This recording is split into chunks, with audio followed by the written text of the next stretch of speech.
Which one of the following statements is not true, कौन सा इन चार में से ट्रू नहीं है। एक एक करके सेटल करते हैं। Same force for the same time causes the same change in momentum for different bodies, एकदम सही है। जो फोर्स की इक्वेशन होती है वो होती है rate of change of momentum.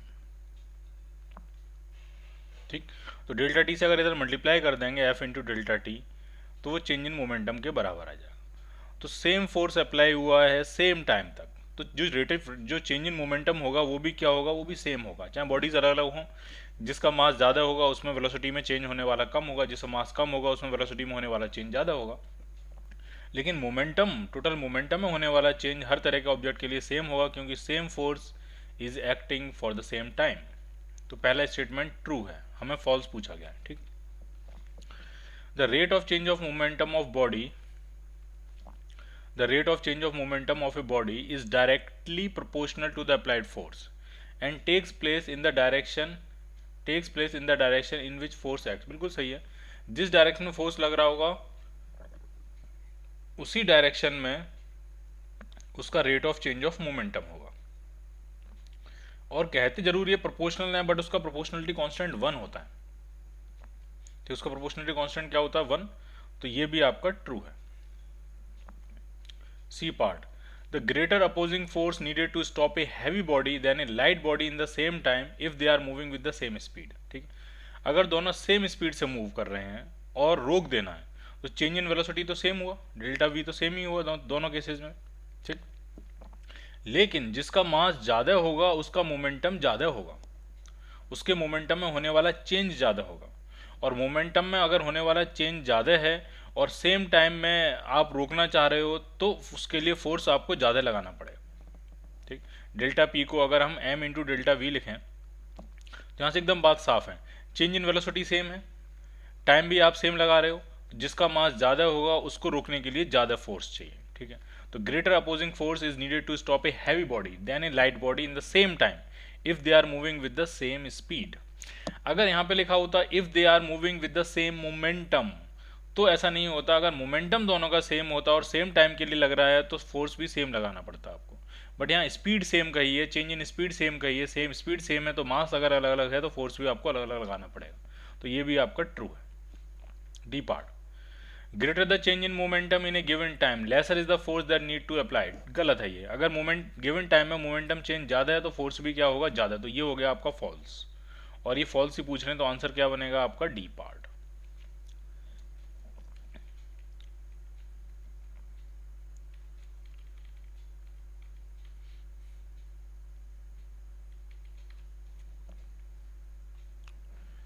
A particle at rest suddenly disintegrates into two particles of equal masses which starts moving। एक कोई पार्टिकल था वो रेस्ट में था, अचानक से डिसइंटीग्रेट हो जाता है बराबर मासेज में, जो मास इधर है वही मास इधर। तो इन दोनों फ्रेगमेंट्स की जो स्पीड होगी वो भी बराबर ही होगी। अगर ये वी नॉट स्पीड से इधर जाता है ये पार्टिकल, तो ये वाला पार्टिकल वी नॉट स्पीड से इधर जाएगा। मासेज अगर इक्वल हैं तो स्पीड भी इक्वल होगी, क्योंकि पार्टिकल रेस्ट में था, नेट मोमेंटम जीरो था। इंटीग्रेट करता है तो इंटरनल फोर्सेस की वजह से डिसइंटीग्रेट हुआ होगा, तो फाइनल मोमेंटम भी जीरो होना चाहिए। तो जितना पॉजिटिव मोमेंटम आएगा उतना ही निगेटिव मोमेंटम आएगा। सिंस मास बराबर हैं तो उनकी स्पीड भी बराबर होगी। अगर मासेज अलग अलग होते M1 M2 तो स्पीड भी अलग हो जाती V1 V2, तब इक्वेशन बनती है M1 V1 equal to M2 V2। ठीक है, तो अपोजिट डायरेक्शन में मूव करेंगे but with the equal speed, they move in opposite direction with equal speed. C part इसका आंसर बनेगा। A nuclide at rest emits an alpha particle. एक nuclei है जो कि रेस्ट में है और उसने एक अल्फा पार्टिकल एमिट किया है। ठीक है, तो ये डॉटर न्यूक्लियाई होगा और ये अल्फा पार्टिकल है जो यहाँ से एमिट कर दिया इसने। अल्फा पार्टिकल है ये, डॉटर रिमेनिंग न्यूक्लियाई है डॉटर न्यूक्लियाई। ठीक, तो जब ये एक्सप्लोड करेगा तो ये एक्सप्लोजन जैसा ही है, अब इसमें मासेस अलग अलग हैं तो स्पीड भी दोनों में अलग अलग होगी। ठीक, अल्फा पार्टिकल छोटा होता है तो उसकी स्पीड ज़्यादा होगी, ये रिमेनिंग न्यूक्लियाई जो बचा होगा वो बड़ा होगा तो उसकी स्पीड कम होगी। But M1 V1 equal to M2 V2 के बराबर होगा। ठीक है, अगर इसका मास नंबर A होता तो इसका मास अल्फा पार्टिकल का मास 4 होता है, तो ये जो रिमेनिंग न्यूक्लियाई उसका मास कितना होता है a-4। तो इसकी जो इक्वेशन बनती वो ये बनती m1v1 is equal to m2v2। m2 कितना हुआ a-4 इंटू v2, ये इक्वेशन बन जाती है इसकी। तो क्या आंसर बनेगा देखते हैं। Alpha particle move with large velocity than the nucleus and the nucleus remains at rest. तो ये गलत हो गया। अल्फा पार्टिकल लार्ज वेलोसिटी से मूव करेगा, बिल्कुल मूव करेगा, बट न्यूक्लियस भी रिकॉइल करेगा। Both alpha and nucleus move with the equal speed in the opposite direction. Equal speed होने की वजह से गलत हो गया। Both move in opposite direction but nucleus with greater speed. ये न्यूक्लियस जग के पास स्पीड ज़्यादा होगी, तो ये भी गलत हो गया। स्पीड किसके पास ज़्यादा होगी? अल्फा पार्टिकल के पास। तो आंसर क्या बनेगा आपका? D part. Both move in opposite direction but alpha particle with greater speed.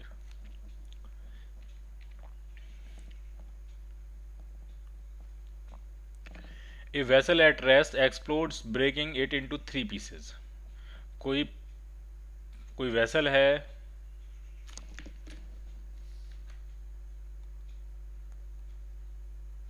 और 3 पार्ट्स में वो एक्सप्लोड कर गई है, ठीक। 2 pieces having equal mass fly off perpendicular to one another with speed 30 metre per second. 2 pieces हैं जिनके मास बराबर हैं। मान लिया इसका मास भी m है और इसका मास भी m है, और ये परपेंडिकुलर डायरेक्शन जा रहे हैं। मतलब अगर ये वाला m मास इधर जा रहा है 30 की स्पीड से, तो ये वाला जो m मास है ये ऊपर की तरफ जाएगा कितनी स्पीड से? 30 की स्पीड से, ठीक। The third piece has 3 times the mass of each piece. यानी जो थर्ड पीस बचा इसका मास हुआ 3m, और ये डेफिनेटली कहीं इस तरफ आया होगा, इस तरह से। What is the direction with respect to pieces having equal masses and the magnitude of its velocity immediately after explosion. Velocity और डायरेक्शन आपको बतानी है। तो पूरा वेक्टर्स में खेलते हैं फिर। कंसेप्ट ये है कि सिस्टम इनिशियली रेस्ट में है, तो इसका मोमेंटम, इनिशियल मोमेंटम 0 होगा, ठीक। और फिर जब एक्सप्लोजन हुआ तो एक्सप्लोजन में इंटरनल फोर्सेज होते हैं, एक्सटर्नल फोर्स होते नहीं है, तो फाइनल मोमेंटम भी 0 होगा। तो फाइनल मोमेंटम होगा कितना? तो इसकी वेलोसिटी अगर मैं कहूँ वेक्टर v, तो इसका जो मोमेंटम है वो है m इंटू 30 आई कैप। दूसरे वाले ऊपर वाले का जो मोमेंटम है वो है m इंटू 30 जे कैप, प्लस तीसरे वाले का जो मोमेंटम है वो है 3m इंटू वैक्टर v। और इन तीनों के मोमेंटम का जो सम होगा, जो टोटल मोमेंटम होगा, वो इनिशियल मोमेंटम के बराबर होगा, जो क्या था? 0 था। तो ये m और m कॉमन लेके कहाँ चला गया? 0 में, और 3 कॉमन लेके भी 0 में चला जाएगा। तो ये जो वेलोसिटी v आएगी वो आपकी आ रही है -10 आई कैप -10 जे कैप। यानी अगर हम मैग्नीट्यूड निकालना चाहें तो मैग्नीट्यूड तो आपका 10√2 आ जाएगा। सभी आंसर में 10√2 ही दिया है। और अगर आप डायरेक्शन सोचोगे तो डायरेक्शन ये -x डायरेक्शन है, ये -y डायरेक्शन के बीचों बीच से जाएगा। तो अगर हम इससे एंगल पूछें ये एंगल कितना होगा, तो ये 135 हो जाएगा, क्योंकि ये 45 डिग्री होगा, ये 90 डिग्री होगा। तो ये एंगल कितना आ जाएगा? 135। चाहे इधर से देख लो चाहे इस मास से देख लो, ये वाला एंगल भी कितना हो जाएगा? 135। तो वेलोसिटी होगी 10√2 और एंगल होगा 135 डिग्री। चाहे किसी भी मास से आप देख सकते हो। ए पार्ट आपको आंसर मिल जाएगा।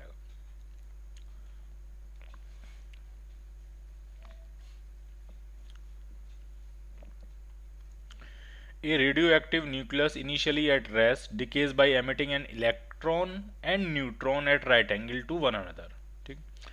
और इलेक्ट्रॉन का मोमेंटम आपको दिया 3.2 इंटू 10⁻⁻23 और न्यूट्रॉन का मोमेंटम दिया 6.4 इंटू 10⁻⁻3। मतलब इलेक्ट्रॉन का मोमेंटम अगर हम कहें p, तो न्यूट्रॉन का मोमेंटम है 2p, डबल है।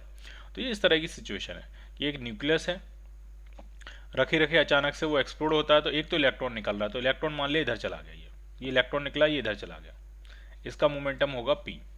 और एक न्यूट्रॉन निकला, न्यूट्रॉन इधर चला गया, इसका मोमेंटम होगा 2p। परपेंडिकुलर डायरेक्शन में दोनों निकल रहे हैं, ठीक।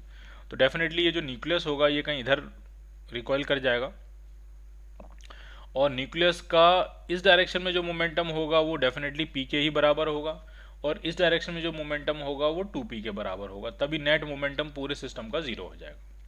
अब हमसे तो सिर्फ डायरेक्शन पूछ रहे हैं कि इलेक्ट्रॉन के रिस्पेक्ट में उसकी डायरेक्शन, मतलब इलेक्ट्रॉन के रिस्पेक्ट में तो 90 डिग्री, तो ये एंगल हो गया, प्लस ये वाला एंगल और जोड़ देते हैं, तो इलेक्ट्रॉन के रिस्पेक्ट में आपको डायरेक्शन मिल जाएगी। अब ये एंगल होगा कितना? अगर मैं इसको अल्फा लिखता हूँ तो अल्फा कितना होगा? तो 10 अल्फा जो आ जाएगा आपका वो आपका आ जाएगा परपेंडिकुलर अपॉन बेस। परपेंडिकुलर है p और बेस है 2p, तो परपेंडिकुलर है p, बेस है 2p, तो अल्फा जो आपका आया वो 10 इनवर्स हाफ आया। तो एक आंसर तो ये बन सकता है कि इलेक्ट्रॉन के रिस्पेक्ट में जो एंगल होगा रिकॉइल का वो आपका होगा π/2 प्लस 10 इनवर्स हाफ, बट ऐसा कोई आंसर आपको दिया नहीं है। ठीक, तो हम ऐसा भी कर सकते हैं कि अगर मैं कहीं से ये वाला एंगल निकाल लूँ बीटा, तो मैं ऐसा कह सकता हूँ कि 180 में से अगर बीटा माइनस करेंगे तो भी एंगल मिल जाएगा आपको। तो बीटा निकालते हैं, 10 बीटा कितना होगा, तो 10 बीटा भी बनेगा परपेंडिकुलर अपॉन बेस। परपेंडिकुलर इस केस में ये बनेगा, तो ये 2p है और बेस p है, तो 10 बीटा हो गया 2, तो बीटा आपका आ गया 10 इनवर्स 2। तो एक आंसर आप ऐसे भी लिख सकते हो कि वो जो एंगल होगा वो होगा पाई माइनस 10 इनवर्स 2। तो ये आंसर भी आपका सही है, दोनों ही आंसर सही है। तो मैच लेकिन हमारा कौन सा कर रहा है, ये वाला पार्ट, तो आंसर बनेगा आपका A part, pi minus 10 inverse 2।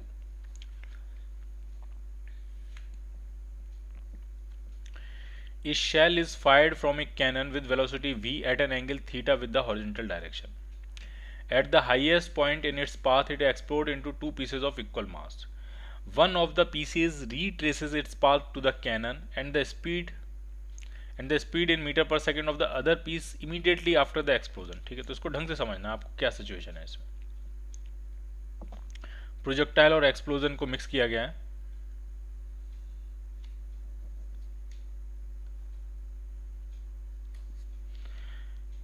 एक शेल थी, उसको यहां से हमने फायर किया, कितनी वेलोसिटी से, v से, कितने एंगल पे, थीटा पे।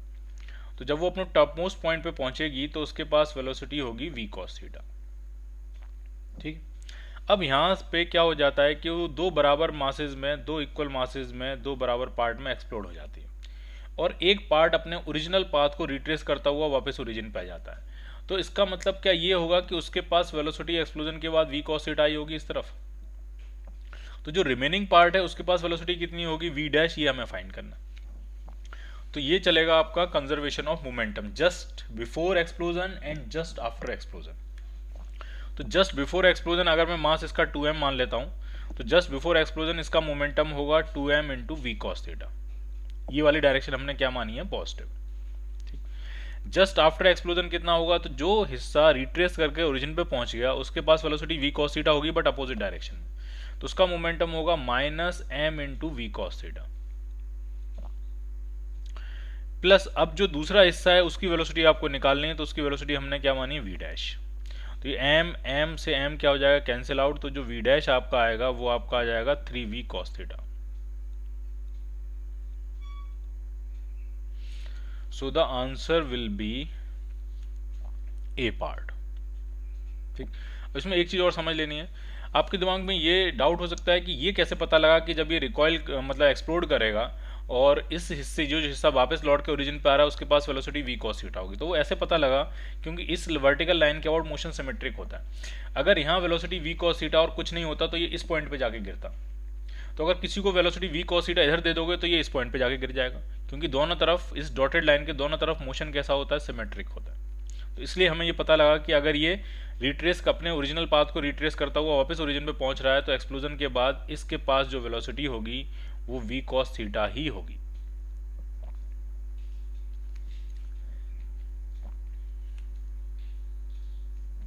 Three particles A, B and C of equal masses move with equal velocity v along the medians of an equilateral triangle। तीन पार्टिकल्स हैं, तीनों के मासेस बराबर हैं m, m और m, और तीनों इक्वल स्पीड से मूव कर रहे हैं। वो स्पीड v है और v है।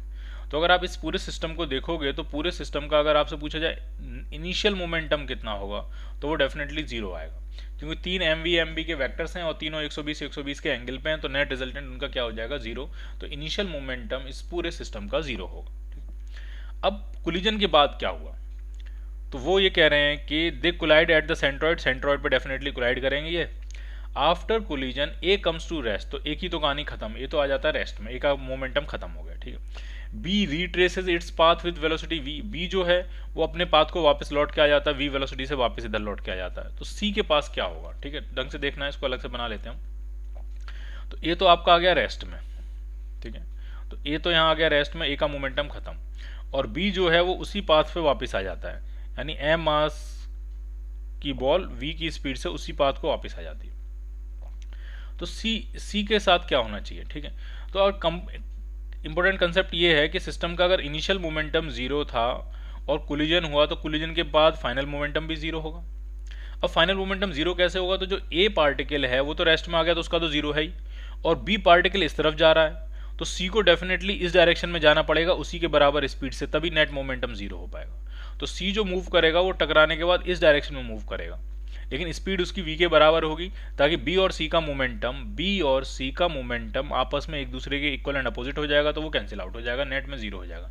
ए कंट्रीब्यूट कर नहीं रहा है क्योंकि ए तो रेस्ट में आ गया, ठीक है। तो क्या आंसर बनेगा, आंसर बनेगा आपका डी पार्ट। वेलोसिटी आपकी v होगी और डायरेक्शन जो होगी वो b का जो पार्टिकल की डायरेक्शन है टकराने के बाद उसके अपोजिट होगी, डी पार्ट।